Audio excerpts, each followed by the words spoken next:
राधे राधे, जय श्री कृष्णा। मैं सीमा सिंह आप सभी को सादर प्रणाम करती हूँ। आज मैं आपको दशामाता की सभी 10 कहानियाँ एक साथ सुनाने जा रही हूँ। आइए अब हम दशामाता की व्रत कथा सुनते हैं। पहली कहानी इस प्रकार है। एक गांव में एक सास और बहू थी। बुढ़िया का बेटा विदेश कमाने गया हुआ था। एक दिन उनके घर में अग्नि खत्म हो गई। तब सास ने बहू से कहा कि पड़ोस में से जाकर अग्नि लेकर आओ, तभी हम भोजन बना पाएंगे। तब बहू अग्नि लेने के लिए पड़ोस में गई, लेकिन किसी ने भी उसे अग्नि नहीं दी। कहा कि हम सब दशामाता की पूजा कर रहे हैं, जब तक हम दशामाता की पूजा नहीं कर लेते हम अग्नि नहीं देंगे। बहू खाली हाथ ही घर लौट आई और सास से कहा कि गांव में दशामाता की पूजा कर रहे हैं, इसलिए कोई भी अग्नि देने के लिए तैयार नहीं है। शाम को सासू माँ खुद अग्नि लेने के लिए गांव में गई। तब गांव की स्त्रियों ने कहा कि माँ जी, आपकी बहू सवेरे अग्नि मांगने आई थी, परंतु हम सब दशामाता की पूजा कर रहे थे, इसीलिए हमने उसे अग्नि नहीं दी। अब आप अग्नि ले जा सकती हैं। सास अग्नि लेकर घर के दरवाजे तक पहुंची ही थी कि एक व्यक्ति बछड़ा लिए आया। उसके पीछे ब्याही कलोरी गाय भी थी। सासू माँ ने पूछा कि यह गाय क्या पहलोटी ब्याई है? आदमी ने कहा कि हाँ, और यह बछड़ा है। तब सास ने बहू से कहा कि हम तुम भी गंडे लेंगे और व्रत करेंगे। सासू और बहू ने दोनों ने गंडे की पूजा करी। सास और बहू ने 10-10 अर्थात 20 फर्रे बनाए। 21वां एक बड़ा फर्रा गाय को दिया। पूजन करने के बाद सास और बहू दोनों पारना करने के लिए बैठ गई। उसी समय बुढ़िया का बेटा विदेश से कमा करके लौट आया और उसने दरवाजे पर आवाज लगाई। माँ ने सुना तो उसने मन में निश्चय किया कि मैं पहले पारना कर लूं, उसके बाद दरवाजा खोलूंगी। परंतु बहू बड़ी उतावली हो गई। उसने थाली का अन्न इधर उधर पटक कर झट से पानी पिया और उठकर खड़ी हो गई और जाकर किवाड़ खोल दिया। पति ने कहा कि मेरी माँ कहाँ है? तब उसकी पत्नी ने कहा कि वह तो अभी पारना कर रही है। पति बोला कि तू इतने दिनों तक न जाने कैसी रही, मैं अपनी माँ के हाथ से ही जल पीऊंगा। थोड़ी देर बाद बुढ़िया ने पारना करके अपनी थाली धोकर पी चुकी। तब वह अपने बेटे के पास गई। बुढ़िया माई ने अपने बेटे के लिए भोजन परोसा। जैसे ही बुढ़िया माई का बेटा भोजन खाने के लिए बैठा, जैसे ही बेटे ने पहला घास खाया तो फरों के टुकड़े जो बहू ने थाली में फेंक दिए उचक्कर उसके सामने आने लगे। बेटे ने अपनी माँ से पूछा कि माँ, यह क्या है? माँ बोली कि बेटा बहू ही जाने। सुनते ही बेटा आग बबूला हो गया और बोला कि जिसकी चरित्र की तुम साक्षी नहीं हो उसको अभी घर से निकाल दो। माता ने पुत्र को सब तरह से समझाया, परंतु वह नहीं माना। वह यही कहता रहा कि जब तक तुम इसे घर से नहीं निकालोगी मैं अन्न का एक दाना नहीं खाऊंगा और मैं इस घर से भी चला जाऊंगा। तब माँ ने सोचा कि बहू को थोड़ी देर के लिए घर से बाहर कर देती हूँ, तब तक लड़के का गुस्सा शांत हो जाएगा तो बहू को अंदर ले लूंगी। तब सास ने अपनी बहू से कहा कि बहू, दहरी के बाहर जाकर उसारे के नीचे खड़ी हो जाओ। जब बहू घर से बाहर जाकर उसारे के नीचे खड़ी हो गई तो उसारा बहू से बोला कि दशामाता के विरोधी को मैं छाया नहीं देता, तू यहाँ से चली जा। उसारा बहू से बोला कि तू दूर चली जा। फिर बहू वहां से कचरे के ढेर पर जाकर खड़ी हो गई। तब कचरा बोला कि इतना भार कूड़े का नहीं है जितना तेरा है, चल हट, तू यहाँ से कहीं और चली जा। इस तरह वह जहाँ भी जाती वहीं से हटा दी जाती। तब वह दुखी होकर जंगल में चली गई। जंगल में भूखी प्यासी इधर उधर भटकती रही। तब एक वह अंधे कुएं में गिर गई। वह कुएं में गिरी लेकिन उसे कोई चोट नहीं आई। वह कुएं में जाकर नीचे बैठ गई। उसी समय राजा नल शिकार खेलते खेलते वहां पर पहुंचे। राजा नल अपने सिपाहियों और पहरेदारों से बिछुड़ गए थे। राजा नल को पानी की प्यास लगी तो वे उसी अंधे कुएं के पास आए जिसमें कि वह बहू गिरी थी। तब राजा नल ने कुएं में से पानी निकालने के लिए बाल्टी डाली तो बहू ने बाल्टी को पकड़ लिया। तब राजा नल ने कहा कि यदि स्त्री है तो वह मेरी धर्म की बहन होगी, जो भी हो तुम बोलो। तभी कुएं में से आवाज आई कि मैं एक स्त्री हूँ। तब राजा नल ने उसे कुएं से बाहर निकाल लिया और हाथी पर बैठाकर वह अपनी राजधानी में ले आया। महाराज को महलों की ओर आते देखकर दूतों ने महारानी को खबर दी कि महाराज आ रहे हैं और साथ में उनके एक रानी भी आ रही है। तब रानी को बहुत दुख हुआ। महाराज जब सामने आ पहुंचे तब रानी ने विनय करी कि महाराज, मुझसे ऐसी क्या भूल हो गई जो आप दूसरा विवाह करके लाए हैं। इस पर राजा नल ने कहा कि तुम्हारी सोच नहीं है, ये तो मेरी धर्म की बहन है। यह सुनते ही रानी का मुंह खुशी से खिल उठा। राजा ने उसका नाम मुंहबोली बहन रख दिया और वह अलग महल में रहने लगी। एक दिन राजा की एक घोड़ी ब्याई। तब मुंहबोली बहन ने अपनी दासियों से पूछा कि घोड़ी पहलोटी ब्याई है या दूसरी या तीसरी बार। तब दासियों ने कहा कि यह तो पहली बार ही ब्याई है। तब राजा की मुंहबोली बहन ने रानी से कहा कि आओ भाभी, हम और तुम दोनों दशा माता का डोरा लेते हैं और दशा माता की पूजा करते हैं और कहानी सुनते हैं। रानी ने कहा कि किसके डोरे, कैसे डोरे, मुझे बताओ। तब वह बोली, दशा माता का व्रत का यह नियम है कि पहले पहले जब गाय, घोड़ी या स्त्री का प्रसव सुने तब डोरा लेकर व्रत करना चाहिए। 9 व्रत करने के बाद 10वें दिन उस डोरे का पूजन करके इसका विसर्जन कर देना चाहिए। इसी के साथ उसने पाड़ने के नियम भी बताए। तब रानी बोली कि ननद बाई, यह कैसा व्रत है। ननद बोली, भाभी मुझे जो चाहे सो कह लो, परंतु इस व्रत के बारे में कुछ मत कहना। मैं इसी व्रत के कारण मारी मारी फिर रही हूँ और तुम्हारे देश में आई हूँ। ऐसा कहते हुए श्रद्धा पूर्वक उसने डोरा लिया। 9 दिन तक 9 व्रत किए, 9 कथाएं सुनी और 10वें दिन विधि पूर्वक पूजन किया, गोला फर्रा बनाया और शाम को पारना करने बैठी।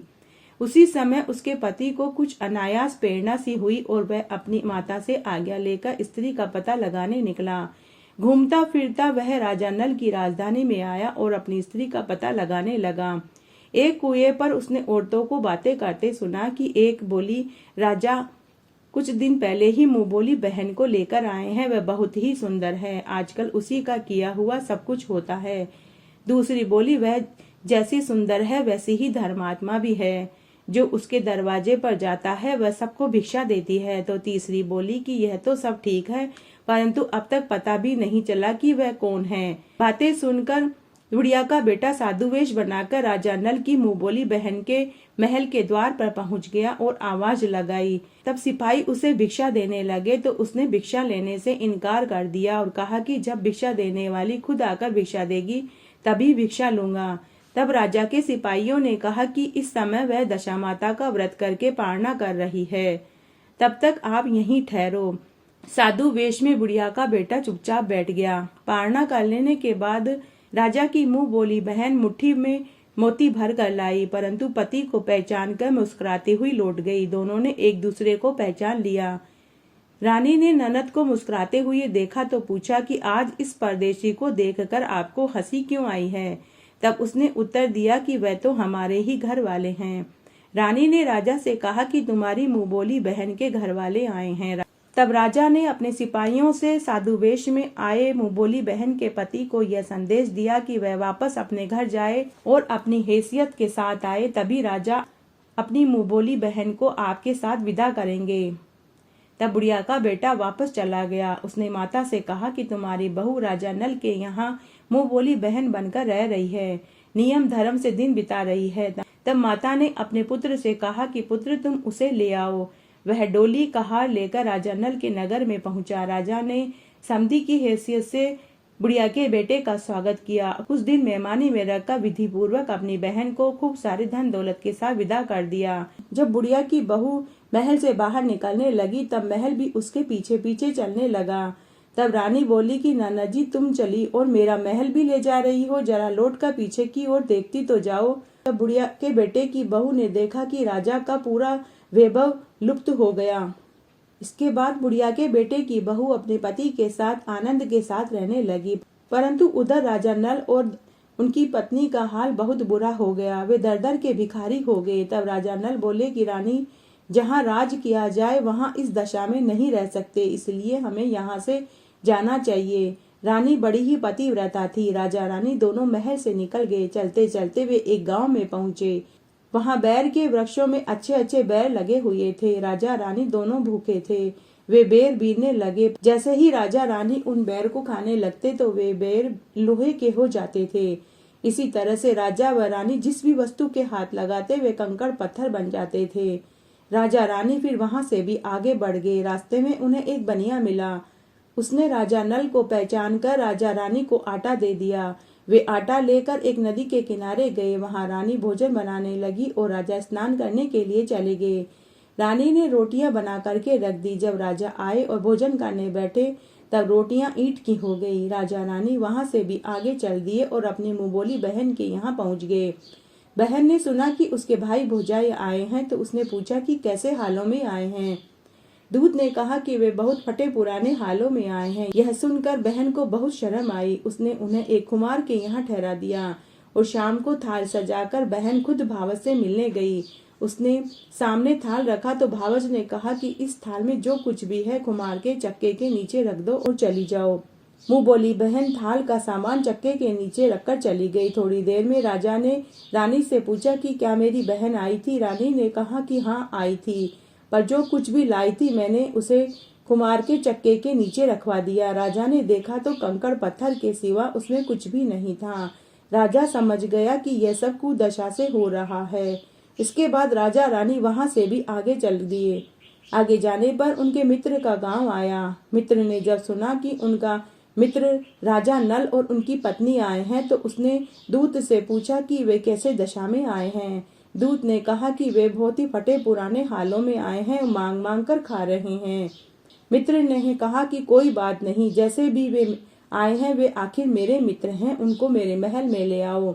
मित्र ने बड़े आदर भाव से उनका स्वागत किया, भोजन कराया और उनके सोने के लिए एक सुंदर सा कमरा खोल दिया।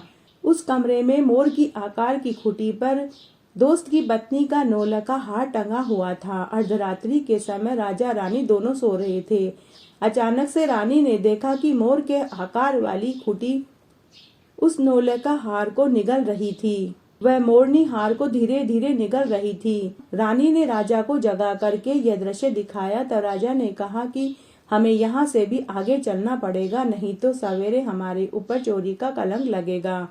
राजा रानी दोनों रात को उठकर चले गए और एक अन्य राजा की राजधानी में पहुंच गए। वहां सदा व्रत किया जाता था। राजा रानी भी गए। उस समय सदा व्रत बंद हो चुका था। तब वहां के अधिकारियों ने कहा कि न जाने कैसे अभागे आए हैं, इन्हें मुट्ठी भर चने दे दो। इस प्रकार अनादर और कुवाच्य सहित दान लेना राजा नल और उनकी रानी को मंजूर नहीं था। तब राजा नल ने कहा कि ऐसी कंजूसी है तो सदाव्रत देने का नाम क्यों करते हो। इस पर अधिकारियों ने कहा कि यह राजा को कंजूस कहता है, इसलिए इसे हवालात में बंद कर दो। इस तरह राजा नल और उनकी रानी को हवालात में बंद कर दिया। जिस कोठरी में राजा रानी कैद थे उसी के सामने एक रास्ता निकलता था। एक मेहतरानी राजा की गुड़साल को पार करके उसी रास्ते से निकला करती थी। एक दिन वह बहुत देर से निकली। तब रानी ने उस मेहतरानी से पूछा कि आज तो तुमने आने में बहुत देर लगा दी। तब वह मेहतरानी बोली कि आज राजा की घोड़ी पहली बार ब्याई है। रानी ने पूछा कि क्या बछेरा हुआ है या बछड़ी। तब उसने कहा कि बछेरा हुआ है। तब रानी ने राजा से कहा कि एक बार मैंने तुम्हारी मुंहबोली बहन के डोरे का अनादर किया था, उसी दिन से हमारी दशा खराब चल रही है, इसलिए आज मैं दशा माता का डोरा लेती हूँ। राजा ने कहा कि यहाँ पूजा की सामग्री कहाँ से आएगी। रानी ने कहा कि वही दशा रानी सब कुछ करेगी। तब 9 तार राजा की पाग के व 1 तार अपनी ओढ़नी का लेकर रानी ने डोरा बनाया और उसी समय दशा माता का व्रत करने का ठान लिया। थोड़ी देर में राजा खुद घोड़ी का बछड़ा देखने के लिए उसी रास्ते से निकले। तब उस राजा ने राजा नल और दमयंती को कोठरी में बंद देखा तो पूछा कि ये लोग कौन हैं और किस अपराध के कारण यहाँ बंद हैं। पहरेदारों ने कहा कि ये लोग भिक्षा लेने आए थे और आपको गालियां दे रहे थे, इसी कारण इन्हें कैद में डाला गया है। राजा ने कहा कि यह तो इनका कोई अपराध नहीं है, इनको संतुष्ट करना चाहिए, इनको अभी कैद से बाहर निकाल दो। राजा की आज्ञा अनुसार उसी समय राजा नल और दमयंती दोनों को कोठरी से बाहर निकाल दिया। राजा उनके पांव में पद्म और माथे में चंद्रमा का चिन्ह देखकर पहचान गए कि यह तो राजा नल और दमयंती हैं। तब उस देश के राजा ने राजा नल और दमयंती से अपनी गलती की क्षमा मांगी और अपने महल में कुछ दिन तक आदर भाव के साथ रखा। कुछ दिनों के बाद राजा नल पूरे साजो सामान के साथ खूब ऐश्वर्य और धन के साथ अपनी राजधानी की ओर निकल पड़े। सबसे पहले वे अपने मित्र के गांव में गए। तब उन्होंने अपने मित्र को आने की खबर पहुंचाई। तब राजा नल के मित्र ने दूत से पूछा कि मेरा मित्र कैसे हालों में आ रहा है। दूत ने कहा कि अब की बार तो वे बहुत ठाठ बाट से आ रहे हैं। मित्र ने कहा अच्छी बात है, आने दो। इसके बाद राजा नल के मित्र ने उन्हें खूब स्वागत के साथ उसी कमरे में ठहराया। अर्धरात्रि को रानी ने देखा कि मोर के आकार वाली खूंटी वापस से हार को उगल रही थी। रानी ने राजा को जगा करके दिखाया। राजा नल ने उसी समय अपने मित्र को बुला करके पूरी सच्चाई बताई। तब मित्र ने राजा नल से कहा कि मैंने कभी भी तुम्हें चोर नहीं समझा। मित्र के यहाँ से चलकर राजा अपनी मुंहबोली बहन के वहाँ पहुँचे। जब मुंहबोली बहन ने सुना कि उसके भाई और भौजाई आ रहे हैं तो उसने पूछा कि मेरे भाई और भौजाई कैसे हालों में आ रहे हैं। लोगों ने कहा कि अब की बार तो बहुत ही ठाठ बाट से आ रहे हैं। तब उसने अपने महल में ठहराने के लिए कहा, लेकिन राजा नल और उनकी पत्नी ने कहा कि हम तो कुमार के घर पर ही ठहरेंगे। तब राजा नल और दमयंती कुमार के घर जाकर के ठहरे। शाम को ननद अपने भाई और भौजाई के लिए थाल सजा कर के लाई। तब रानी दमयंती ने सोने चांदी के गहने उतार उतार कर रखने लगी और कहने लगी कि खाओ रे मेरे सोने रूप के गहनों, खाओ, हम नंगे भूखे क्या खाएंगे। यह देख कर ननद बोली कि भाभी आप ऐसा क्यों कहती हैं, तो पहले भी आपके लिए सोने चांदी और हीरे मोती माणिक्य का ढेर थाल में सजा करके लाई थी। तब रानी ने कुमार का चक्का उठा करके देखा तो उसमें वही थाल पड़ा था और उस थाल में सोने चांदी हीरे मोती का ढेर लगा हुआ था। रानी देख करके स्तब्ध रह गई और बोली कि ननद भाई तुम्हारा कोई दोष नहीं है, यह सब हमारी कुदशा का ही कारण था। रानी ने ननद का लाया हुआ सारा सामान उसी को दे दिया, परंतु पूजा का न्योता नहीं दिया और फिर वे वहां से भी आगे चले और उसी नदी के तट पर पहुंच गए। हाँ, रानी ने रोटियां बनाई थी और वे रोटियां ईंटे की हो गई थी। थोड़ी देर में राजा रानी ने देखा कि जो रोटियां पहले ईंट की हो गई थी वे वापस से स्वादिष्ट रोटियों में बदल चुकी थी। इसके बाद राजा नल और दमयंती अपनी सेना के साथ अपने महल में पहुंच गए। राजा रानी ने महल में प्रवेश करके तुरंत ही दशामाता की पूजा का प्रबंध किया और सौभाग्यवती स्त्रियों को आमंत्रित किया। भोग के लिए सब तरह तरह के पकवान बनाए गए। आटे की बटी हुई 10 बत्तियां, 10 गुड़, शक्कर की गुजिया, 10-10 अठवाइयां सुहागिनों के आंचल में डाली गई। सुहागिनों को श्रृंगार का सामान दिया गया। दशामाता का पूजन किया गया। कलश स्थापित होकर दिया जलाया गया तो बत्ती ही नहीं जली। तब पंडितों ने विचार करके कहा कि यदि कोई सुहागिन को न्योता न दिया गया हो तब ऐसा होता है। आप स्मरण करिए कि आप किसी को बुलाना तो नहीं भूल गए हैं, उसके आ जाने पर ही यह दीपक जलेगा। तब रानी ने कहा कि मैंने तो सभी को न्योता दे दिया है, सिर्फ मुंहबोली बहन को नहीं दिया है। तब राजा ने रथ भेजकर अपनी मुंहबोली बहन को बुलवा लिया। जैसे ही मुंहबोली बहन घर आई तो दीपक जल गया। उसके बाद सुहागिनों को भोजन कराकर विदा किया गया। उसी समय राजा ने पूरी नगरी में यह ढिंडोरा पिटवा दिया कि सभी दशामाता का व्रत करें। हे दशामाता, जैसे आप राजा नल और दमयंती के ऊपर बाद में प्रसन्न हुए वैसे सबके ऊपर होना। कहानी कहने वाले, सुनने वाले और हुक्कारा भरने वाले सबके ऊपर खुश होना। इसके बाद हम दूसरी कहानी सुनेंगे। एक राजा के 2 रानियां थी। बड़ी रानी के कोई संतान नहीं थी, किंतु छोटी रानी के एक पुत्र था। राजा छोटी रानी और उसके पुत्र को बहुत प्यार करता था। यह देखकर बड़ी रानी बहुत जल जाती थी, बहुत ही ईर्ष्यालु प्रवृत्ति की थी। वह राजकुमार के प्राणों की प्यासी हो गई। तब बड़ी रानी ने छोटी रानी के पुत्र के गले में काला सांप डाल दिया, परंतु छोटी रानी को पुत्र दशामाता के आशीर्वाद से हुआ था, तो दशा रानी की कृपा से लड़के के गले में पड़ा हुआ सांप अपने आप ही सरक करके भाग गया। फिर बड़ी रानी ने पुत्र को विष का लड्डू दिया। जो ही वह लड्डू खाने लगा त्यों ही दशा रानी ने दासी के वेश में प्रकट होकर लड्डू छीन लिया। बड़ी रानी ने फिर उसे पकड़कर कुएं में ढकेल दिया, लेकिन दशामाता ने उसे वहां भी बचा लिया। जब दोपहर का समय हुआ और कुंवर कहीं दिखाई नहीं दिया, तब राजा रानी को बहुत चिंता हुई। तब राजा ने सभी तरफ सिपाही पहरेदार भेजकर कुंवर की तलाश करवाई। राजा रानी दुख के शोक में डूबकर रोने लगे।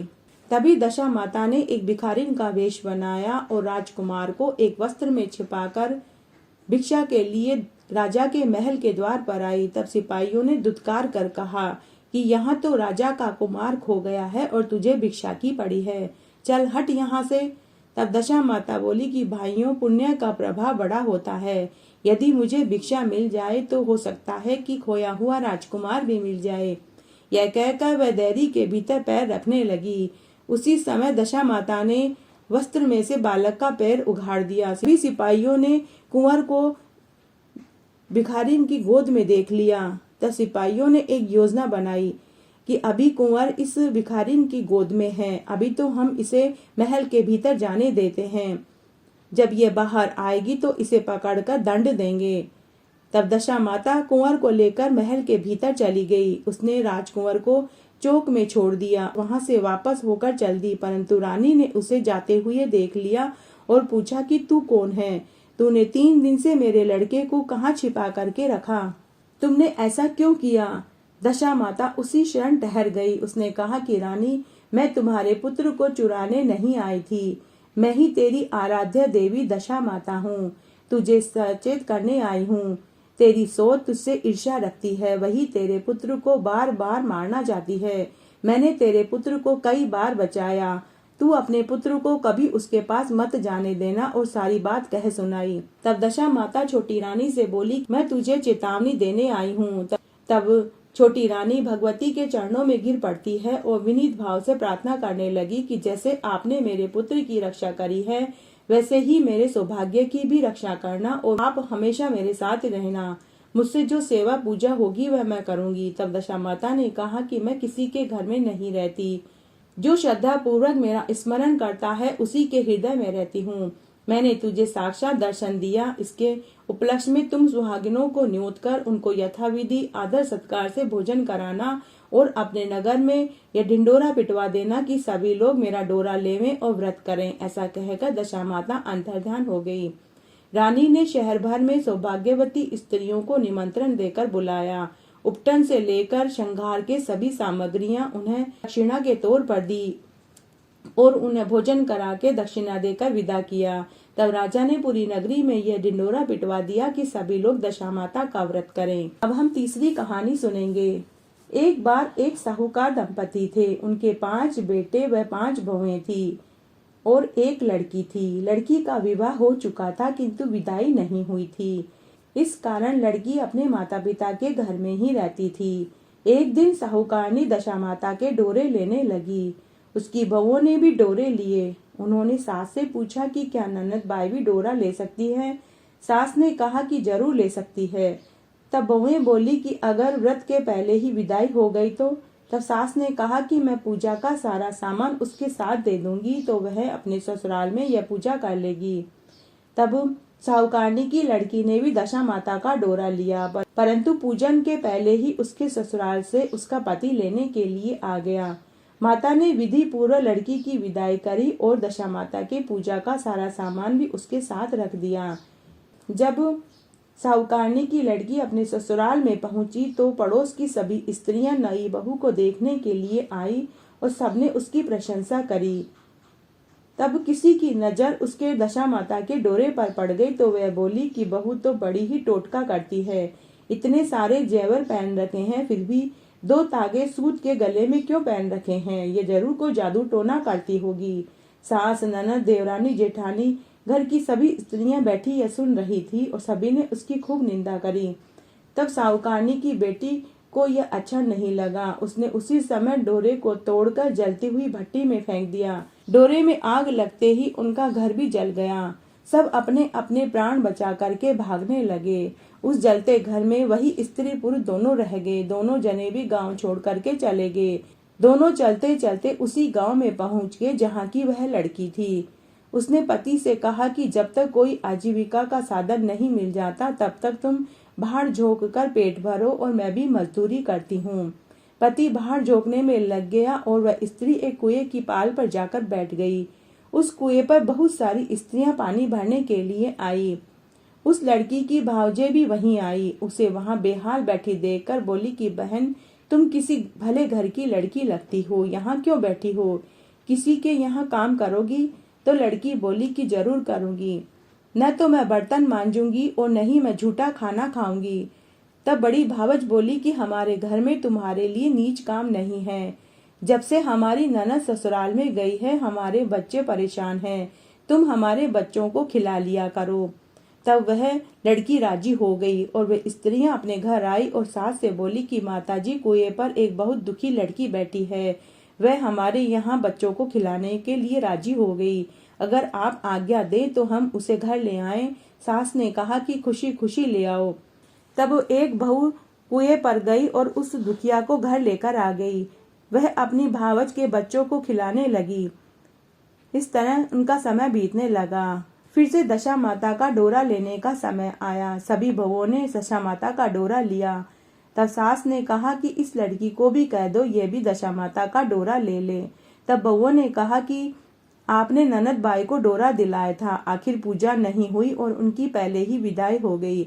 अगर यह दुखी लड़की भी डोरा लेगी और पूजा होने से पहले ही अगर यह चली गई तो क्या होगा? सास ने कहा कि कोई बात नहीं, अगर यह पूजा होने से पहले ही चली जाएगी तो हम इसे पूजा का सामान दे देंगे, यह अपने घर जाकर पूजा कर लेगी। इस तरह से वह दुखी लड़की भी सभी के साथ दशा माता का डोरा लिया और 9 दिन तक कथा कहानी सुनी। व्रत पूजन यथाविधि हो गई। 10वें दिन साहूकार की 5 बहुएं और उसकी सास ने सिर से स्नान किया और घर में गोबर से चौका लगाया। चौका पूरा हुआ, पूजा की तैयारी करने लगी। तब दुखी लड़की बोली कि भाभी, मुझे फटा पुराना कपड़ा मिल जाए तो मैं भी स्नान कर रहा हूँ। तब बहुओं ने सास से पूछा कि हमारी पास ननद की साड़ी रखी है, कहो तो हम इसे दे दें। तो सास ने कहा कि दे दो। पुरानी साड़ी लेकर वह दुखी लड़की स्नान करने के लिए चली गई। उसने सिर से स्नान करके साड़ी पहनी, गीले बाल बखेरे हुए घर में आई और पूजा आरंभ हो गई। वह जो ही पूजा में आकर बैठी, एक भावज ने कहा कि साक्षात ननद लग रही है। इस पर सास ने नाराज होकर कहा कि चुप रहो, मुझे कथा कह लेने दो, तुम्हारी बातों में मैं कथा भूल जाऊंगी। बहुएं चुप हो गई। फिर दुखिनी समेत घर की सभी स्त्रियों ने पारना किया। फिर सब एक दूसरे के सिर गूंथने लगी। एक ने दुखिन से कहा कि मैं तेरा सिर गूंथ देती हूँ। सिर गूंथते ही वह बोली कि जैसी गूंथ इसके सिर में है वैसी ही गूंथ हमारी ननद के सिर में भी थी। इस पर साहूकारनी बोली कि मेरी लड़की अपने ससुराल में सुख भोग रही होगी, उसकी तुलना तुम इस दुखिन लड़की से क्यों करती हो? सास ने बहू को डांट दिया, परंतु उसकी बात उसके मन में भी लग गई। उसने दुखिन से कहा कि आज रात तुम मेरे पास सोना। रात को जब सभी बहुएं सो गई तब साहूकारनी ने उस दुखिन से पूछा कि तेरे पीहर में कौन कौन है? उसने जवाब दिया कि मेरे 5 भाई, 5 भौजाई और मेरे माता पिता। साहूकारनी ने पूछा कि फिर क्या हुआ? तो वह बोली कि मैंने अपने पीहर में दशा माता का डोरा लिया था और उसका पूजन नहीं हो पाया, उससे पहले ही मेरी विदाई हो गई। जब मैं ससुराल में गई तो मेरे डोरे को देखकर सभी पड़ोसन और मेरी देवरानी जिठानी मेरे ऊपर हंसने लगी। तब मैंने उस डोरे को खोलकर भट्टी में फेंक दिया। इससे मेरे ससुराल में आग लग गई और हम सब दर दर के भिखारी हो गए। माता ने जब पूरी कहानी सुनी तो वह समझ गई कि यह दुखिन और कोई नहीं, मेरी ही बेटी है। माता ने पूछा कि पुत्री, तेरा पति कहाँ है? तो तब दुखी लड़की बोली कि वह तो भड़भूजे के यहाँ भाड़ झोंक रहे हैं। साहूकारनी अपने लड़की को पहचान कर उसे गले से लगा लेती है और खूब रोती है। उसके रोने के शब्द सुनकर उसके 5 बेटे जग गए। तब बुढ़िया ने कहा कि यह दुखिन और कोई नहीं, तुम्हारी सगी बहन ही है। तुम्हारा बहनोई भड़भुंजे के यहाँ भाड़ झोंक रहा है। दशा माता के कोप से इनकी ऐसी गति हुई है। सवेरा होते ही 5 भाई भड़भुंजे के घर गए और दामाद को लेकर घर आए। उन्होंने उसे स्नान कराया, अच्छे सुंदर वस्त्र पहनाए। कुछ दिनों बाद उन्होंने दुखिन को उनके साथ विदा कर दिया। दुखिन अपनी दशा पर विचार करती हुई जब ससुराल में गई तब मार्ग में उसे एक नदी मिली जहाँ कुछ अप्सराएं नहाकर दशा रानी का गंडा ले रही थी। उनके पास एक गंडा अधिक था। उनमें से एक ने डोली के पास जाकर पता लगाया कि दुखिन को वह डोरा झिला दिया। जब दुखिन घर पहुंची तब उसकी सास, देवरानी, जेठानी सब उसकी बाट जोक रही थी। दुखिन ने कहा कि तुम लोगों ने पहले दशारानी के डोरे की निंदा करी थी, इसी से यह सब कुछ हुआ था और हमारा घर जल गया था। अब की बार कोई भी गंडे की चर्चा न करना। सबने खुशी से उसकी बात को स्वीकार कर लिया। 9 दिन तक कथा कहानियां कही। 10वें दिन विधि से गंडे की पूजा करी। 7 सुहागिन स्त्रियों को भोजन कराया, सुहाग की सामग्री बांटी। इस प्रकार खुशी से दशारानी का पूजन किया। हे दशा माता, जैसे दुखिन के साथ किया वैसे किसी के साथ मत करना, जैसे बाद में किया वैसे सबके साथ करना। कहानी कहने वाले, सुनने वाले और हुक्कारा भरने वाले सबकी दशा मजबूत करना। आइए अब हम चौथी कहानी सुनते हैं। एक राजा की रानी बहुत ही कोमल थी। वह फूलों की सेज पर सोया करती थी। एक दिन सेज में कच्ची कली चली गई, जिससे पूरी रात रानी को नींद नहीं आई। राजा ने पूछा कि प्रिय, आज तुमको नींद क्यों नहीं आ रही? तो रानी बोली कि आज सेज में एक कच्ची कली रह गई है, वही मेरे शरीर को दुख दे रही है, उसी से मुझे नींद नहीं आ रही है। उसी समय दीपक हंसने लग गया। तब राजा ने दीपक से पूछा कि हे दीपक देवता, आप क्यों हंस रहे हैं?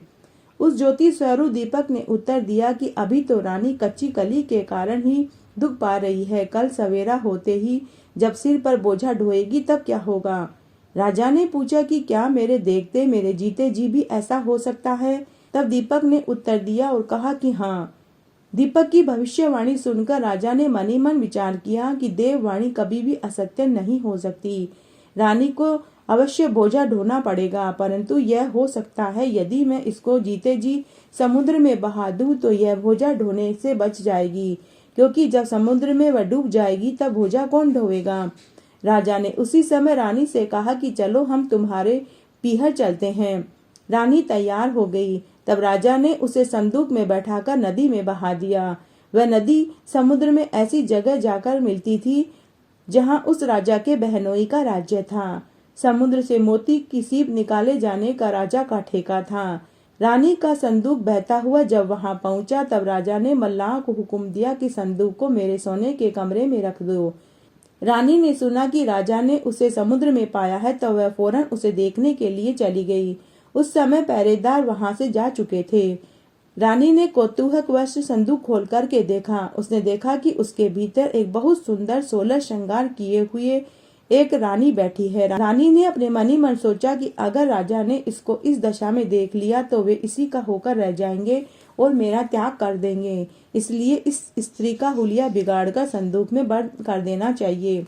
तब उसने रानी के जेवर कपड़े सब उतार लिए और मेले कुचेले फटे पुराने कपड़े पहना करके संदूक को वापस बंद कर दिया। राजा जब महल में आए तब उसने रानी को पूछा कि क्यों रानी, तुमने क्या देखा, इसमें क्या है?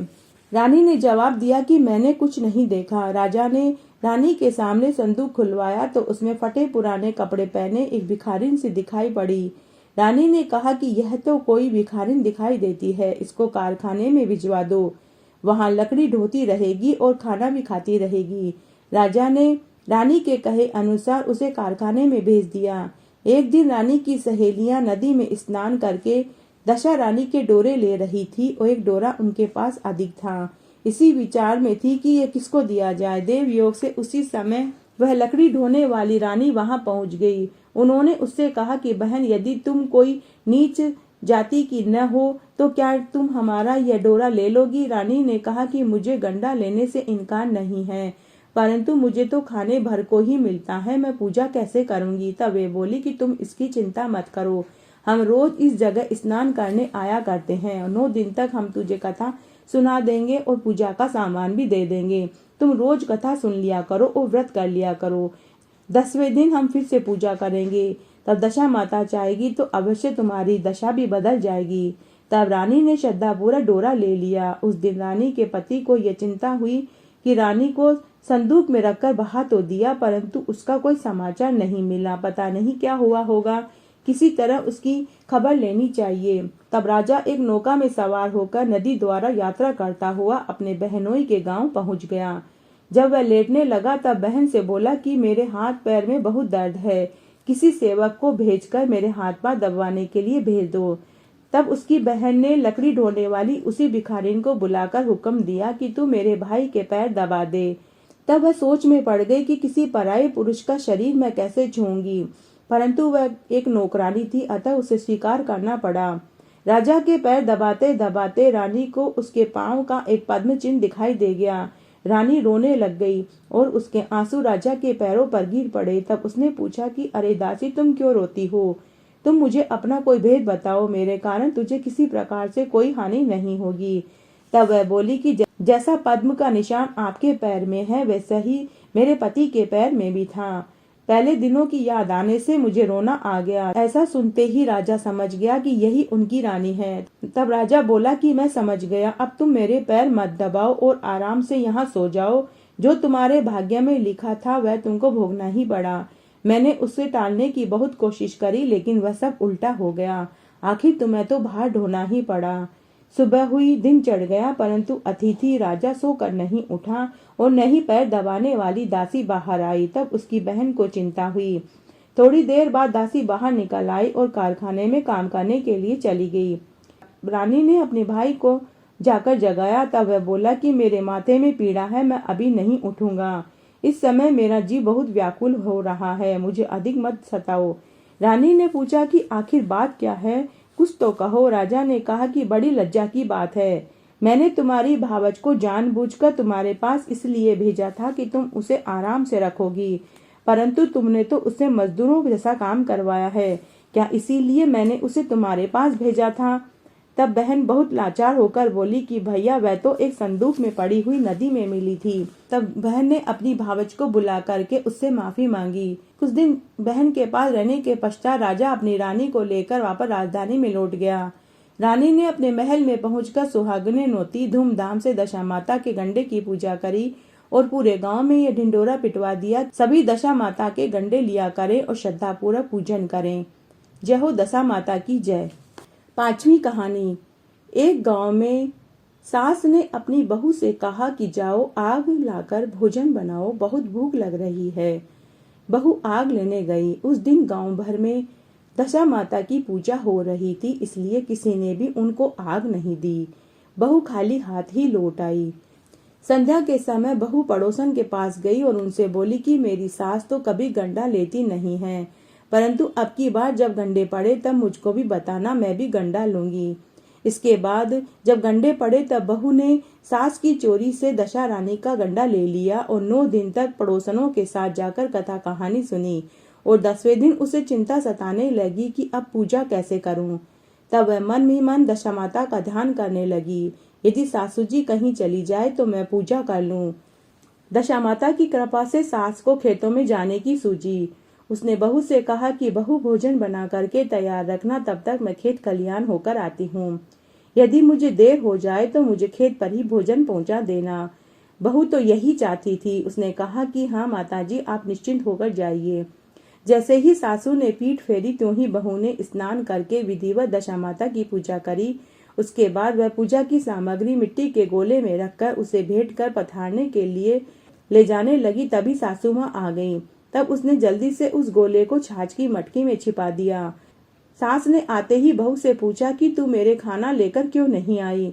उसने जवाब दिया कि सासू माँ, आज मैं सिर नहाई थी, इसीलिए मुझे रसोई बनाने में देर हो गई।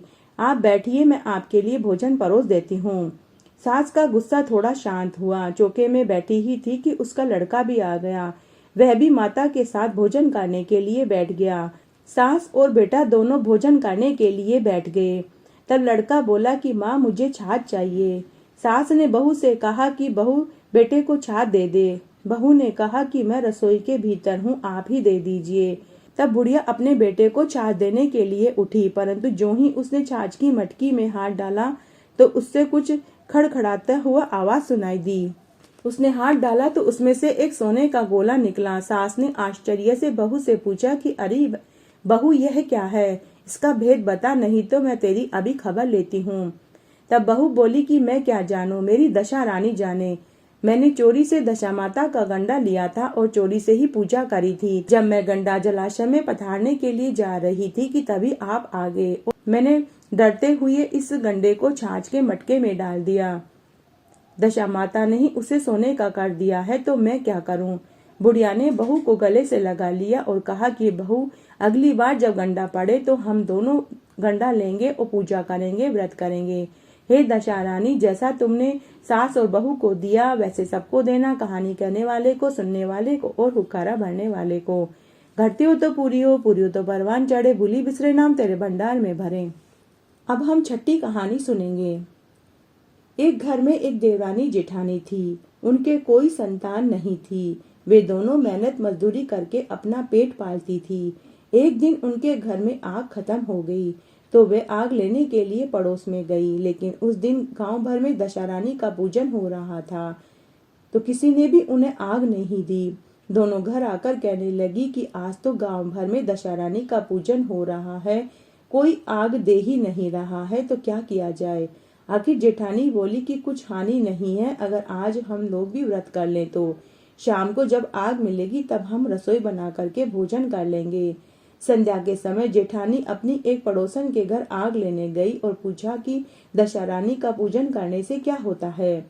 पड़ोसन ने कहा कि जिस बात की भी इच्छा करके गंडा लिया जाता है वही इच्छा पूर्ण कर देती है, दशा माता वही इच्छा पूर्ण कर देती है। तब जेठानी बोली कि बहन, अब की बार जब गंडे पड़े तो मैं भी गंडा लूंगी। जेठानी आग लेकर पड़ोसन के घर से बाहर निकली ही थी कि गाय चलकर आती हुई दिखाई दी। ग्वाले पीछे पीछे आ रहे थे। उसके कंधे पर एक बछड़ा था और एक गाय उसको चाटती हुई पीछे पीछे आ रही थी। पड़ोसन ने पूछा कि भैया, तुम्हारी गाय पहली ही ब्याई है या दूसरी तीसरी? उसने कहा कि पहली ब्याई है। तब जेठानी ने पूछा कि बछड़ा है या बछिया? ग्वाले ने कहा कि बछड़ा है। तब पड़ोसन ने जेठानी से कहा कि लो, अब घर जाकर दशा माता का गंडा ले लेना और 9 दिन तक कथा कहानी सुन लेना और 10वें दिन सिर से स्नान करके पूजन कर लेना। दशा रानी तो 10 दिन के भीतर ही तुम्हारी सभी मनोकामना पूरी कर देगी। उसने अपने घर आकर देवरानी को यह बात बताई। दोनों ने दशा रानी के गंडे लिए, मनोती मनाई कि हमारी संतान पैदा होगी तो हम सुहागिनों को न्योता देकर विधि विधान से व्रत पूर्ण कर देंगे। देवरानी जेठानी दोनों ही गर्भवती हो गई। 9 महीने के बाद दोनों को 2 सुंदर पुत्र पैदा हुए। देवरानी ने कहा कि लड़के होने पर जो सुहागने न्योतने की मनोती मांगी थी उनको न्योत देना चाहिए। जेठानी ने कहा कि अभी ऐसी क्या जल्दी पड़ी है, जब लड़के बड़े हो जाएंगे, उनकी सगाई होगी तब हम सुहागिने न्योत देंगे। लड़के बड़े हो गए, उनका सगाई संबंध भी पक्का हो गया, फिर भी जेठानी ने सुहागिने नहीं न्योती। उसने कहा कि जिस दिन लड़कों के भवरे पड़ेंगे उसी दिन सुहागिने न्योत कर उत्सव के साथ पूजा कर देंगे। तब देवरानी बोली कि बहन, तुम चाहो जब कर देना, परंतु मैं तो मंडप के दिन ही सुहागिने न्योत दूंगी। देवरानी ने जैसा कहा था वैसा ही कर दिया। उसने मंडप के दिन ही सुहागिने न्योत दी, परंतु जेठानी ने ध्यान नहीं दिया। शादी वाले दिन बारात सजकर दोनों दूल्हे ब्याहने के लिए चल दिए। जिस लड़के की माता ने मंडप के दिन सुहागिने न्योती थी उसका तो विवाह बड़ी धूमधाम से पूर्ण हो गया, परंतु जिसकी माता ने सुहागिने नहीं न्योती थी उसको ठीक भंवरों के बीच में दशा माता मंडप से हर कर ले गई। दूल्हे को गायब होता देखकर वर कन्या दोनों पक्षों में हाहाकार मच गया। लड़की की माता बड़े संकट में पड़ गई कि अब यह अधब्याही लड़की किसके सिर मंडी जाएगी। पास पड़ोस की चतुर स्त्रियों ने लड़की की माता को समझाया और ब्याह का जो सीधा सामान बचा हुआ था उसे उसी लड़की के हवाले कर दिया। लड़की मंगते भिखारी को सदाव्रत देने लगी। एक दिन एक साधु तीर्थ यात्रा करता हुआ उसी गांव की ओर आया। गांव से बहुत दूर घने जंगल में एक बड़ा पीपल का पेड़ था। लोग उस पेड़ को पारस पीपल कहते थे। उसी पेड़ में दशा रानी का वास था। साधु चलता चलता शाम को उसी पेड़ के नीचे बैठ गया। अंधेरा बहुत हो चुका था।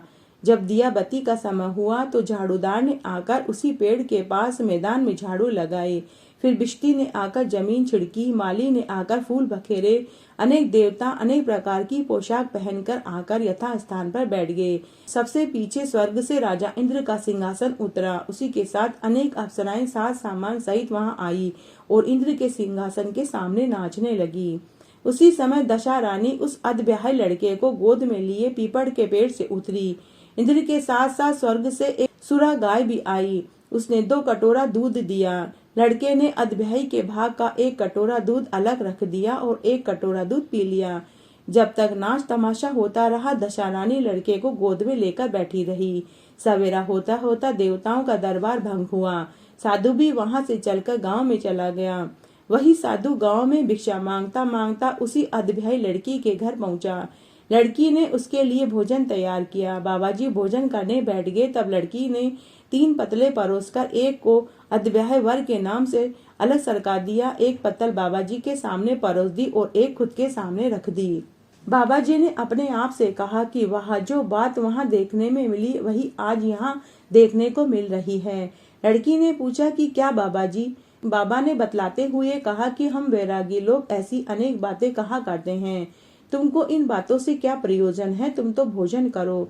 लड़की ने हट पकड़ ली, फिर भी बाबा चुप रहे। तब लड़की बोली कि आप साधु हैं, मैं सती हूँ, आप या तो अपनी बात का भेद बताइए या आप मेरा शाप ले लीजिए।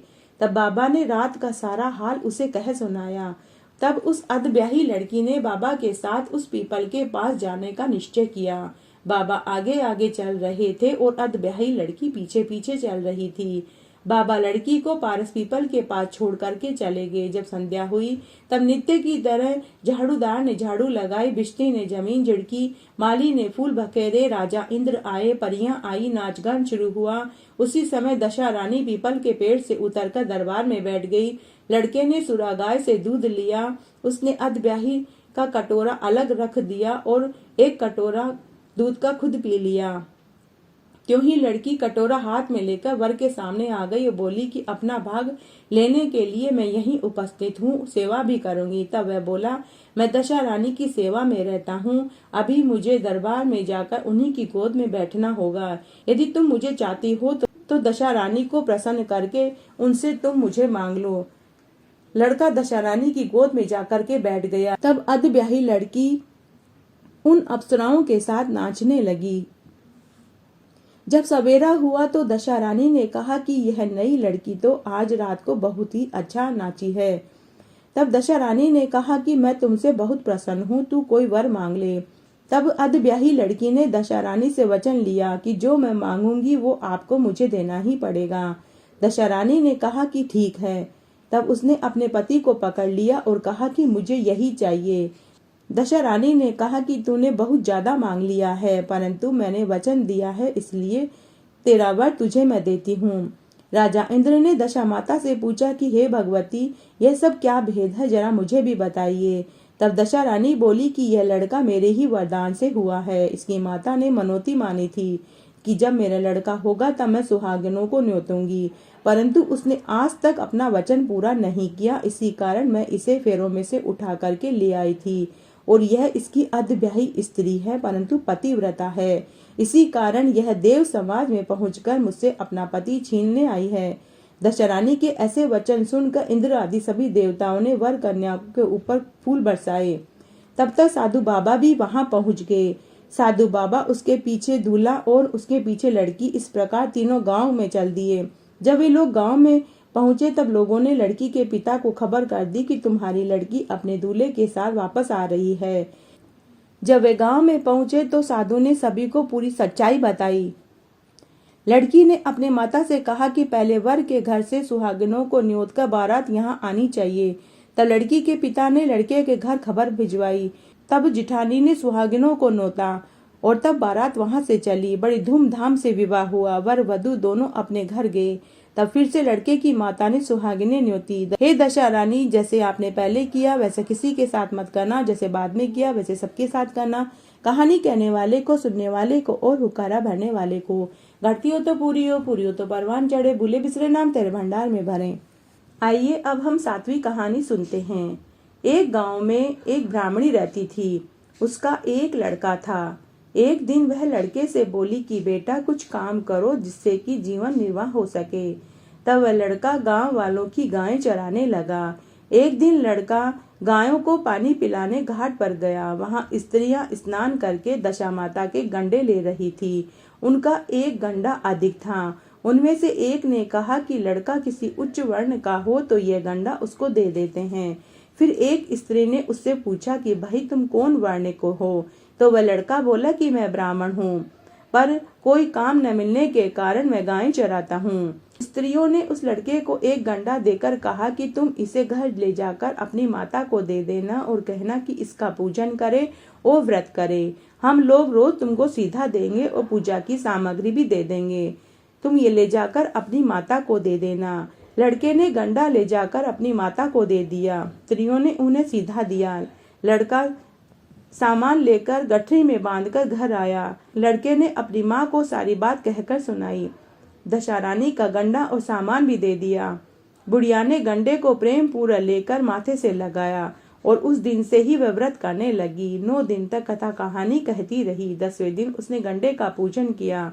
वह देरी के बाहर लीप ही रही थी कि एक वृद्ध दरिद्र स्त्री द्वार पर आकर बोली कि क्या करती हो बहन, बहुत प्यास लगी है, थोड़ा पानी पिला दो। तब बुढ़िया ने कहा कि जरा तुम ठहरो, कटोरी ढूंढ कर लाऊं तब तुमको पानी पिलाऊंगी।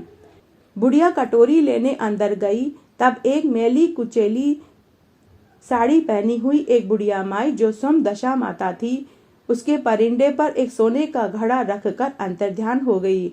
बुढ़िया कटोरी लेकर जो ही परिंदे के पास गई तो वहां सोने का घड़ा देखकर घबरा गई और सोचने लगी कि यह सोने का घड़ा कहाँ से आया, कहीं मेरे ऊपर चोरी का इल्जाम तो नहीं लग जाएगा, बुढ़ापे में इज्जत भी खराब हो जाएगी। इसी चिंता में बुढ़िया की खोज में वह बाहर निकल गई। तब तक उसका लड़का भी आ गया। वह बोली कि एक बुढ़िया न जाने कहाँ से आई थी, यह सोने का घड़ा रखकर चली गई। लड़के ने कहा कि वह तो दशा रानी थी, उन्होंने ही यह घड़ा हमको दिया है। लड़के ने कहा कि अब की बार जो आए तो उसका अच्छे से स्वागत करना। फिर वह बुढ़िया नदी में स्नान करने गई तो सामने सोने का घड़ा भरा दिखाई दिया और उत्तम सुंदर वस्त्र किनारे पर पड़े थे। बुढ़िया ने चारों तरफ देखा तो उसे कोई दिखाई नहीं दिया। बुढ़िया ने उन सुंदर वस्त्रों को पहन लिया और सोने का घड़ा हाथ में लेकर वह घर की ओर चलने लगी। तभी वहां 4 कहार डोली लेकर पहुंच गए और बुढ़िया से बोले कि बुढ़िया माई, यह डोली तुम्हारे लिए आई है, तुम इसमें बैठ करके चलो। बुढ़िया माई उस डोली में बैठ गई। जब वह अपनी झोपड़ी के पास पहुंची तो उसे बड़ा आश्चर्य हुआ। उसकी झोपड़ी की जगह एक बहुत सुंदर महल खड़ा था। बुढ़िया ने महल के भीतर श्रद्धा और भक्ति पूर्वक दशारानी के गंडे की पूजा करी और हाथ जोड़कर यह वरदान मांगा कि हे महारानी, जैसे तुमने मुझको ये संपत्ति दी है, यह संपत्ति तभी शोभा देगी जब मेरे लड़के का विवाह हो जाएगा। कुछ दिनों के बाद लड़के का विवाह हो गया और बहुत ही सुंदर सुशील बहू उनके घर आई। तब बुढ़िया ने दशा माता से दूसरा वरदान मांगा कि मेरे बहू को बेटा हो जाए। कुछ दिनों के बाद बुढ़िया के लड़के को लड़का भी हो गया। एक दिन बुढ़िया ने बहू को समझाया कि मेरे यह सारी संपत्ति दशारानी की वरदान से आई है, उन्हीं की कृपा से तुम मेरे घर में आई हो। यदि मैं मर जाऊं तो कभी एक मेली कुचेली बुढ़िया तुम्हारे घर आए तो उसका विनय पूर्वक स्वागत करना। यदि उसकी नाक बह रही हो तो आंचल से पोंछ देना। उसके ऊपर कभी भी घृणा मत करना। जब कभी दशारानी के गंडे पड़े तो अवश्य लेना और श्रद्धा पूर्वक पूजा करना।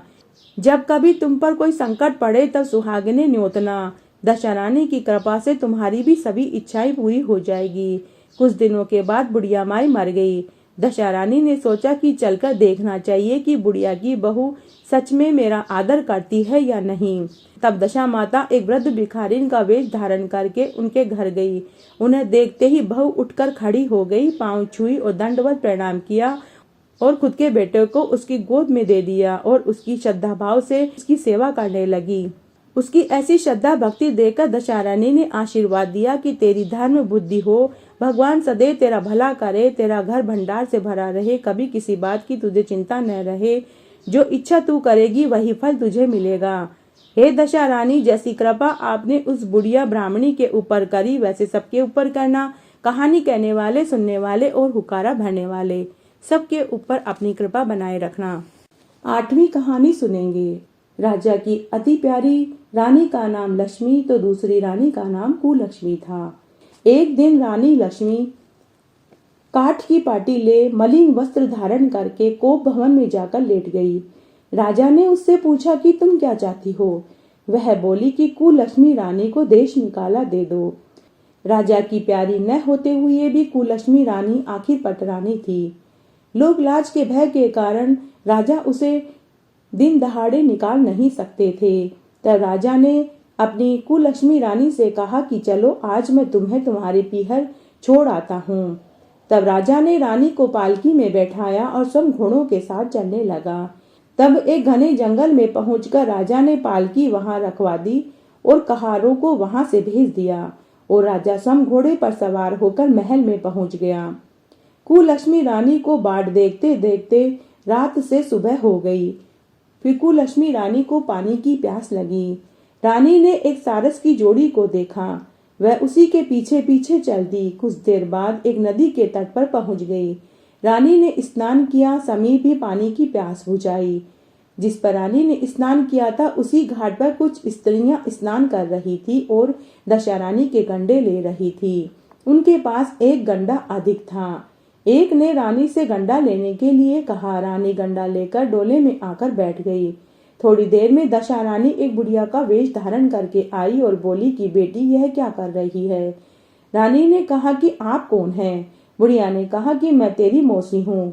रानी उसके गले से लिपटकर रोने लगी और अपनी विपत्ति उससे कह सुनाई। दशारानी की कृपा से उसी जगह माया रच गई। रानी के भाई भौजाई सारा पीहर वहां प्रकट हो गया। रानी ने 9 दिन तक दशारानी की कहानी सुनी। 10वें दिन गंडे की पूजा करी। उसी दिन सवेरे दशारानी ने कहा कि तुम आज नदी में स्नान करने जाओगी। वहां तुमको जो स्वर्ण कलश मिले उसको लेकर आना और जो डोली तुमको लेने के लिए आई तुम उसमें निसंकोच होकर बैठ जाना। रानी नदी में स्नान करने गई। वहां स्नान करके निकली तो किनारे 2 सोने के कलश दिखाई दिए। उन्हीं के पास उसे सुंदर रेशमी वस्त्र भी दिखाई दिए। रानी ने वस्त्र बदलकर घड़े भरे और जो ही अपने स्थान की ओर चलना चाही तभी उसे एक डोली आती हुई दिखाई दी।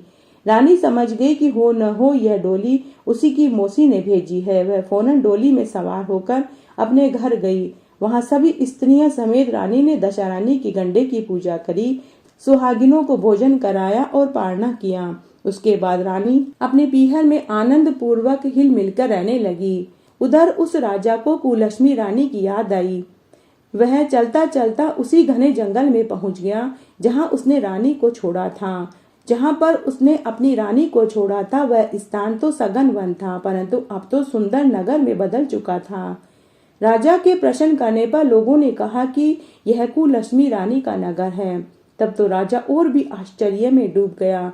महल में आकर उसने इतला कराई कि अमुक राजा मिलने आए हैं। रानी ने राजा को महल के भीतर बुलवाया और वहीं डेरे पर ठहराया। दोपहर को राजा भोजन करने गए। उनके साथ एक नाई भी था। वह भी राजा के समीप ही खाने को बैठ गया। रानी राजा तथा नाई को भोजन परोसने लगी। पहली बार जो ही रानी ने नाई के सामने पत्तल रखी त्यों ही नाई ने रायते का एक छींटा रानी के पैर के ऊपर डाल दिया। रानी को इस बात का पता नहीं चला। दूसरी बार रानी जब परोसने आई तो दूसरी पोशाक पहन करके आई। राजा मन में सोचने लगा कि यहाँ तो एक क्या कई रानियां हैं और सभी एक जैसी दिखाई दे रही हैं। डेरे पर आकर राजा ने नाई से कहा कि यहाँ तो अनेक रानियां हैं। यह कैसे मालूम होगा कि हमारी कुलक्ष्मी रानी कौन सी है? नाई बोला कि रानी तो एक ही है, पर पोशाक बदल बदल कर भोजन परोसने आई थी। आपको भ्रम हो रहा है। राजा ने पूछा कि तुझे कैसे पता लगा? तब नाई ने राजा को रायते के छींटे वाली पूरी बात बताई। वह बोला कि जब रानी पहली बार मुझे रायता परोसने आई थी तभी मैंने रायते का छींटा रानी के पैर पर डाल दिया था। जब दूसरी बार वह परोसने आई तब भी उसके पैर पर वही रायते का छींटा था। तब तीसरी बार आई तब भी वही छींटा उनके पैर के ऊपर था। इस बीच रानी ने राजा को अपने महल में बुलाया और वहां से सजी हुई थी। उसी पर राजा को बैठकर उसने पान दिया। राजा लेट गए और रानी पैर दबाने लगी। तब राजा ने कहा कि रानी बहुत दिन हो गए, अब राजधानी को चलो। रानी ने जवाब दिया कि मैं नहीं जाऊंगी। आप तो मेरा सर्वनाश कर चुके थे। यह तो सब मेरी मौसी के बदौलत हुआ है जिससे कि मेरी जान बची है। इस पर राजा ने पश्चाताप करते हुए माफी मांगी। तब रानी बोली कि मैं केवल एक शर्त पर ही आपके साथ चल सकती हूँ। यह बाग बगीचे आपकी राजधानी के समीप पहुंच जाए, जिससे जब मेरा जी चाहे आपके महल में रहूं, जब मेरा जी चाहे मैं अपनी मौसी के पास चली आऊं। मेरी मौसी बड़ी ही दयावान और भोली भाली है। राजा ने रानी की मौसी के पास जाकर जो ही ये निवेदन किया उसी समय दोनों शहर पास पास में हो गए, मानो एक दूसरे के भाग ही हो। राजा ने दशा रानी की कृपा का प्रभाव जानकर शहर भर में यह ढिंडोरा पिटवा दिया कि सभी लोग दशा रानी की पूजा किया करें। हे भगवती दशा रानी ने जैसे आपने कुललक्ष्मी रानी पर कृपा करी, उसकी विपत्ति में आपने उनका साथ दिया, वैसे सबका देना। कहानी कहने वाले, सुनने वाले और हुक्कारा भरने वाले सबके ऊपर अपनी कृपा बनाए रखना। अब हम 9वीं कहानी सुनेंगे। एक वृक्ष पर 2 पक्षी रहते थे, एक नर और एक मादा। मादा पक्षी के बच्चे नहीं होते थे। जब वह 4 चिड़ियों में बैठती थी तब वे प्राय उसको बांझ कहकर उससे घृणा करती थी। इससे वह चिड़िया बहुत दुखी रहने लगी। एक दिन वह अपनी स्थिति से विचार करती हुई नदी में पानी पीने गई। वहां स्त्रियां दशा रानी के गंडे ले रही थी। उन्होंने आपस में कहा कि यहाँ कोई स्त्री या मनुष्य तो है नहीं जिसको हम ये गंडा दें। क्यों न हम इस चिड़िया के गले में ये गंडा बांध देते हैं। यह नित्य इसी जगह आकर हमारी कहानी सुन लिया करेगी और इसको पूजन की विधि भी बतला देंगे तो यह पूजन भी कर लेगी। इस तरह उन्होंने चिड़िया के गले में गंडा बांध दिया और उसे समझा दिया कि तुम 9 दिन तक बराबर इसी जगह आकर हमारी कहानी सुन लेना। 10वें दिन 21 गेहूं लाकर एक गेहूं तुम खुद चुन लेना। चिड़िया ने 9 दिन तक प्रेम पूर्वक कहानी सुनी। 10वें दिन स्त्रियों की बताई विधि के अनुसार गंडा पानी में डालकर पारना किया। कुछ दिनों के बाद उस चिड़िया के बहुत सारे बच्चे पैदा हुए। अन्य चिड़ियाओं को बड़ा आश्चर्य हुआ और वे बोली, इसके तो कभी बच्चे होते ही नहीं थे, अब कैसे संभव हुआ। तब वह चिड़िया बोली कि जब मेरे बच्चे नहीं होते थे तो तुम लोग मुझे बांझ कहकर मुझे दुत्कारती थी। अब तो दशा रानी ने मुझे बच्चे दे दिए हैं तो तुम मुझे क्यों कोसती हो। चिड़िया ने उससे पूछा तो उसने गंडा लेने वाला सारा हाल कह सुनाया और उसकी पूजा की विधि भी बता दी। तब तो जंगल की सभी चिड़ियाएं दशा रानी का व्रत करने लगी। हे दशा माता, जैसे आप उस चिड़िया के ऊपर प्रसन्न हुए वैसे सबके ऊपर होना। कहानी कहने वाले, सुनने वाले और हुक्कारा भरने वाले सबके ऊपर। अब हम दशा माता की 10वीं कहानी सुनेंगे। एक बार राजा नल और दमयंती थे। दमयंती रानी ने दशा माता का डोरा लिया और गले में बांध लिया। जब राजा आए और उसने रानी से पूछा कि हे रानी, तुम्हारे गले में यह डोरा कैसा है, तब रानी ने कहा, हे महाराज, यह तो दशा माता का डोरा है। राजा ने दशा माता के डोरे को गले से तोड़कर फेंक दिया, जिससे दशा माता नाराज हो गई। रात्रि को स्वप्न में दर्शन देकर कहा कि हे राजा, तेरी अच्छी दशा जा रही है और बुरी दशा आ रही है। राजा ने स्वप्न में ही दशा माता से पूछा कि मुझे कैसे पता चलेगा। दशा माता ने कहा कि राजा, जब तेरी इच्छा खली खाने की हो और रानी की इच्छा चने खाने की हो तब समझ जाना कि तेरी अवदशा प्रारंभ हो गई है। जब दशा माता का दिन आया, राजा अपने दरबार में बैठा हुआ था। उसी समय राजा नल को खली खाने की इच्छा हुई। राजा ने कहा कि कोई है क्या। तब सेवक बोले कि हे महाराज, एक कहे तो 21,000 हाजिर हैं। तब राजा ने कहा कि कोई जाओ और मेरे लिए खली लेकर आओ। राजा ने खली खाई। उसी समय से सेवक, घोड़े, हाथी सभी चीजें पत्थर की हो गई। राजा का सारा राज्य नष्ट हो गया। उधर महल में रानी दमयंती को चने खाने की इच्छा हुई तो उसने भी दासी से मंगवा करके चने खाए। इस तरह दशा माता के कोप से राजा रानी भूखों मरने लगे। राजा और रानी ने विचार किया कि हम यहाँ मेहनत मजदूरी करेंगे तो अच्छा नहीं लगेगा, इसलिए देश की चोरी और परदेश की भीख करके हमको यहाँ से चले जाना चाहिए। राजा रानी अपने दोनों पुत्रों को लेकर निकल पड़े। चलते चलते रास्ते में लाखा बंजारे की बालद आई। राजा ने अपने दोनों पुत्रों को अमानत के तौर पर रखने के लिए लाखा बंजारे को सौंप दिया और राजा रानी आगे चल दिए। रास्ते में राजा के मित्र का गांव आया। राजा ने रानी से कहा कि चलो हमारे मित्र के यहाँ चलते हैं। मित्र के घर जाने पर मित्र ने राजा रानी का खूब आव भगत और सत्कार किया और पकवान बना करके भोजन खिलाया। मित्र ने अपने शयन कक्ष में राजा रानी को सुला दिया। उसी कमरे में मित्र की पत्नी का 1.25 करोड़ का हार एक लकड़ी की खुटी पर टंगा हुआ था। वह खुटी मोर के आकार की थी। मध्यरात्रि को अचानक रानी की आंख खुली तो उसने देखा कि मोर के आकार वाली खुटी राजा के मित्र की पत्नी का 1.25 करोड़ का हार निगल रही थी। रानी ने तुरंत राजा को यह दृश्य दिखाया। यह देख राजा रानी रात्रि में ही वहां से चले गए। यह सभी दशा माता के अपमान के कारण हो रहा था। सुबह मित्र की पत्नी अपने पति से बोली कि आपका मित्र मेरा 1.25 करोड़ का हार चुराकर रात्रि में ही भाग गया। मित्र ने अपने पत्नी से कहा कि मेरा मित्र ऐसा नहीं कर सकता, तुम्हारा हार तुम कहीं रख कर भूल गई हो। आगे जाने पर राजा रानी एक माली के बगीचे में पहुंचे। राजा रानी के वहां पहुंचते ही वह फुलवारी मुरझा गई और धूप सूख गई। मालिन बोली कि ऐसा कौन अपशकुनी मेरे बगीचे में आया है कि मेरा बगीचा ही सूख गया है। फिर राजा रानी वहां से भी आगे चले गए। आगे वे एक खुमार के घर पर गए। उस खुमार के यहाँ चाक पर सोने के कलश उतरते थे।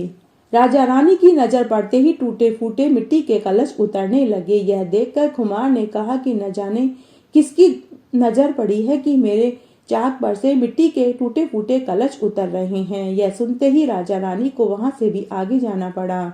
आगे राजा रानी एक गौली के यहाँ पहुंचे। उस गौली की गाय 1.25 घड़ा दूध रोजाना देती थी, लेकिन राजा रानी की नजर पड़ते ही गाय ने दूध देना बंद कर दिया। तब गौली ने भी वही बात कही जो मालिन ने कही थी।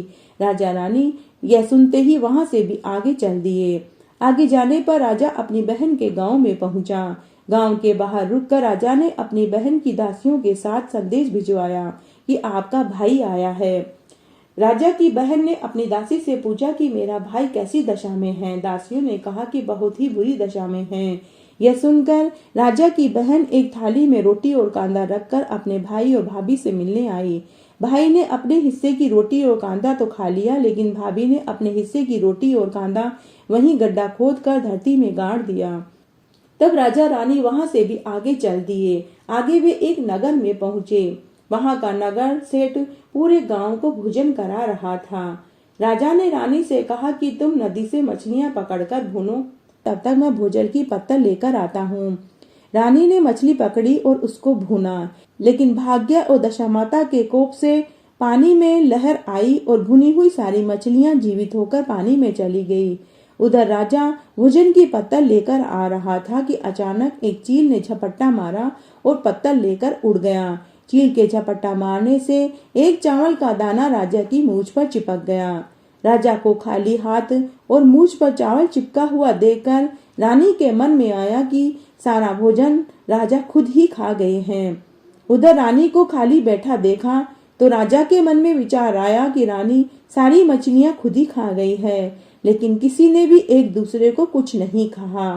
फिर वे वहां से भी आगे चल दिए। चलते चलते दोनों रानी के मायके में पहुंचे। दोनों ने अपना वेश और नाम बदलकर वहां नौकरी की याचना करी। तब राजा को घोड़े की घुड़साल में और रानी को महारानी का श्रृंगार करने की नौकरी मिल गई।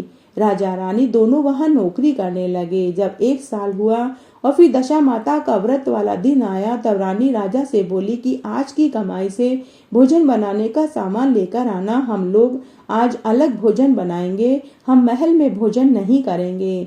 राजा भोजन का सामान लेकर आया। तब रानी ने भोजन बनाया, दशा माता की पूजा करी। तब रानी दमयंती महल की रानियों के साथ मिलकर दशा माता का पूजन कर पीपल की परिक्रमा कर रही थी। तब दमयंती के पैर से कक्कू के पैर बन रहे थे। यह देखकर अन्य रानियां अपना पैर बताने लगी, लेकिन दमयंती की माता ने कहा कि सभी रुक जाओ, हम एक एक करके परिक्रमा लगाएंगे, तभी पता चलेगा कि ये कक्कू के पैर किसके हैं। तब सभी दासियों ने एक एक करके परिक्रमा लगाई। तब कक्कू के पैर दासी दमयंती के बन रहे थे। पूजन के बाद राजा रानी ने मिलकर बगीचे में ही भोजन किया। राजा भोजन करने के पश्चात कुछ देर के लिए जमीन पर सो गया। तब राजा को स्वप्न में पुनः दशा माता ने आकर कहा कि हे राजा, तेरी बुरी दशा जा रही है और अच्छी दशा आ रही है। राजा रानी ने महल में जाकर अपना हिसाब करने के लिए कहा। उसी समय दमयंती ने भी अपनी माँ से कहा कि माँ, मैं ही आपकी दमयंती हूँ। तब माता ने कहा कि बेटी, यह बात पहले ही बता देती तो तुझे ऐसे दिन नहीं देखने पड़ते।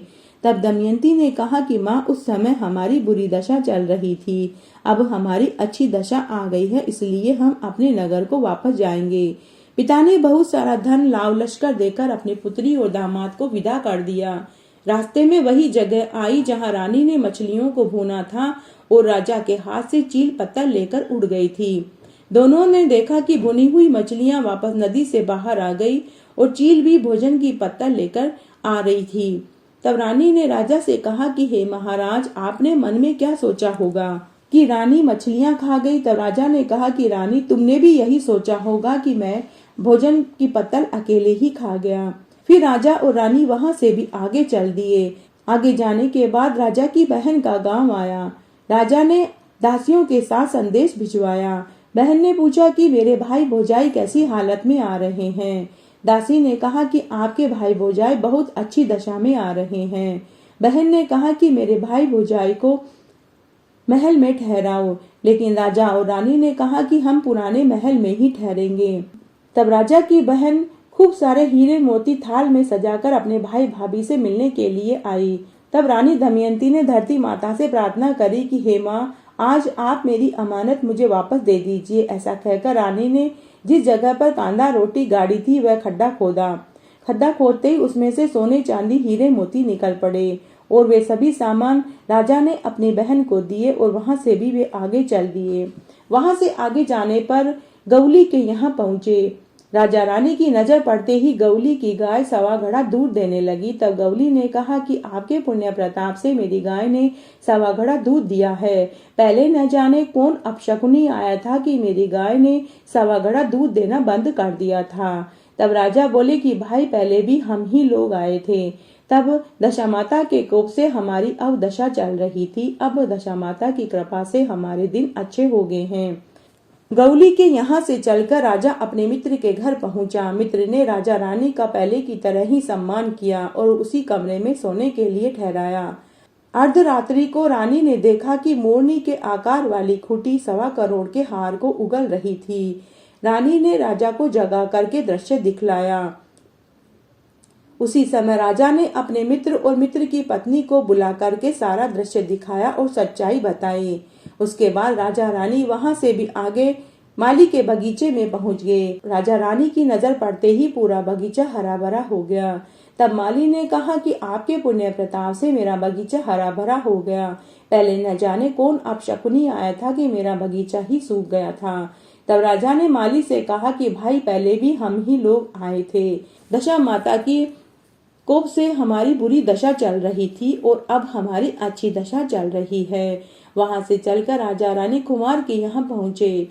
राजा रानी की नजर पड़ते ही कुमार के चाक पर से सोने के कलश उतरने लगे। कुमार भी वही बात बोला जो कि माली बोला था। वहां से भी आगे चलकर राजा रानी लाखा बंजारे की बाड़क पर पहुंचे। वहां जाकर उन्होंने लाखा बंजारन से अपने पुत्र मांगे, लेकिन बंजारिन ने पुत्र देने से इनकार कर दिया और वह बोली कि ये दोनों तो मेरे पुत्र हैं। रानी बोलने लगी कि ये दोनों मेरे पुत्र हैं। रानी और बंजारिन के पुत्रों का विवाद सुनकर पूरा गांव एकत्र हो गया। दोनों का विवाद नहीं सुलझने पर गांव वालों ने दोनों को समझाते हुए एक उपाय सोचा। दोनों ने उसी उपाय को स्वीकार कर लिया। गांव वालों के उपाय के अनुसार रानी और बंजारन को सूर्य के सामने मुख करके खड़ा होना था और उनके सामने दोनों पुत्रों को खड़ा करना था। जिसके भी आंचल से दूध की धार निकलकर दोनों राजकुमारों के मुंह पर गिरेगी, उसी का पुत्र माना जाएगा। रानी और बंजारिन ने ऐसा ही किया। दोनों सूर्य के सामने मुख करके खड़े हो गए और राजकुमारों को उन दोनों के सामने खड़ा कर दिया। उसी उपाय को अपनाते हुए रानी दमयंती के आंचल से दूध की धार निकलकर राजकुमार के मुखों पर गिरी। इस प्रकार सत्य की जीत हुई। राजा रानी दोनों राजकुमारों को लेकर अपने नगर की ओर चल दिए। नगर वासियों ने दूर से लश्कर को आता हुआ देखा तो उनको लगा कि कोई डाकू नगर लूटने के लिए आ रहा है। पास आने पर नगरवासियों की प्रसन्नता का ठिकाना नहीं रहा। जब उन्होंने अपने राजा रानी को देखा तो टूटे फूटे ढोल नगाड़े लेकर नगरवासी राजा रानी की अगवानी करने के लिए आ गए। राजा रानी की नजर पड़ते ही टूटे फूटे ढोल नगाड़े, पाषाण बने घोड़े, हाथी सभी पहले जैसे ही हो गए। राजा ने अपने राज्य में दशा माता का एक विशाल मंदिर बनवाया और नगरवासियों में दशा माता की महिमा बढ़ाई। हे दशा माता, जैसे पहले राजा रानी को कष्ट सहना पड़ा, ऐसा कष्ट किसी को न सहना पड़े। बाद में जैसे राजा रानी के दिन फिरे, वैसे सबके साथ हो। कहानी कहने वाले, सुनने वाले और हुक्कारा भरने वाले। घटती हो तो पूरी हो, पूरी हो तो परवान चढ़े, भूले बिसरे नाम तेरे भंडार में भरे। इस तरह आज मैंने आपको 10 दिनों तक सुनी जाने वाली दशा माता की कहानी सुनाई। मेरे साथ बने रहने के लिए आपका धन्यवाद। आगे की कथा कहानी के लिए भी आप इसी तरह मेरे साथ बने रहें। धन्यवाद।